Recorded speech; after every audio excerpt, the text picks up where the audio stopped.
Yo, what's going on all my fellow monsters and hunters of share? Godsend Killer here, bring you guys yet another hunter variant video. This time we're featuring Blitz Markov. Look at him looking all cool with his eye patch there and that sleek armor. Now, before I get into what Blitz Markov can actually do, all credit for the gameplay does go out to Turtle Rock Studios and MaddCow, because they allowed him to share the footage, and of course he allowed me to share the footage. So do check out his channel, guys. The link will be in the description below. But anyways, let's get back to the actual topic at hand. Blitz Markov, what can he do? Now let's start off with his mines, because obviously that's what you're seeing right now. And as you can tell, the area around the mine is changing colors, and the colors pretty much represent how much damage the mines are going to do. Now the mines have 4 levels.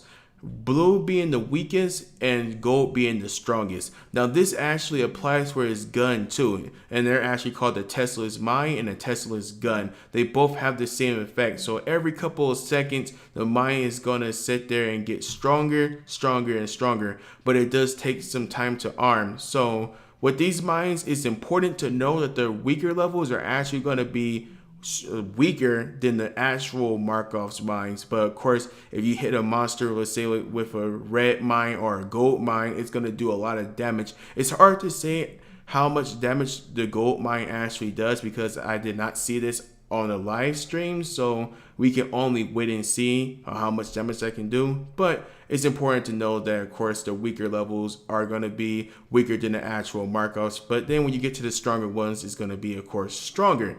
Now let's get to Markov's Tesla's gun. Now as you see, every time he hits the monster right here, it gets stronger, stronger, and stronger. Now it pretty much has the same effect with the mines. Every couple of seconds the gun hits, it's going to get stronger. And of course it's important to know, just like the mines, that the first 2 stages are actually going to be weaker than the regular Markov. So you're seeing blue lightning the whole time. You could actually be doing more damage with the regular Markov, so you're going to have to stay on target.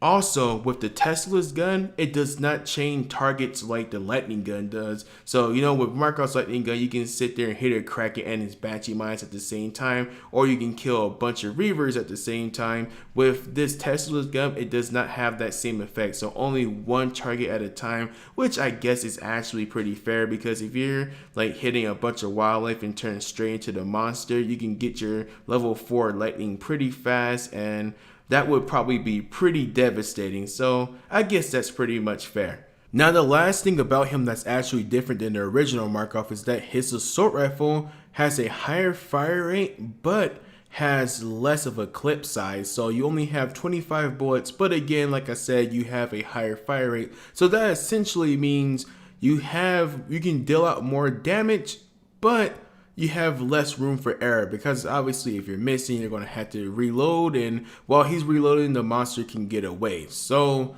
less room for error, but more damage. And if you pretty much can't tell by now, that's pretty much the theme for Blitz Markov. Less room for error, more damage, because you definitely want to stay on target with your Tesla's gun in order to sit there and get it stronger every couple of seconds. And with the mines, you know, you want to put them in good places. You don't want to just throw it right in front of the monster, otherwise he's not going to take as much damage as he probably should. So less room with error for this Markov, but the reward is more damage. Now, for some of you guys that may be wondering, personal shield is still the same. I figured I had to mention it, but just in case for you guys that may be wondering, there's nothing changed about his personal shield. Now, some of you guys may be actually wondering, when is Blitz Markov and Rogue Val coming out?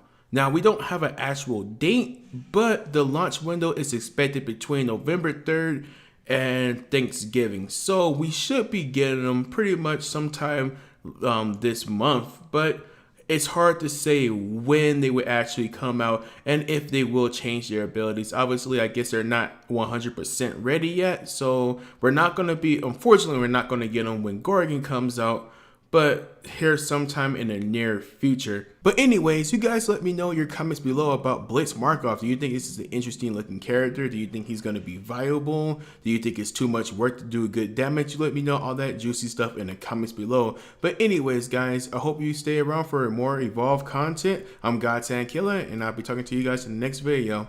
Laters.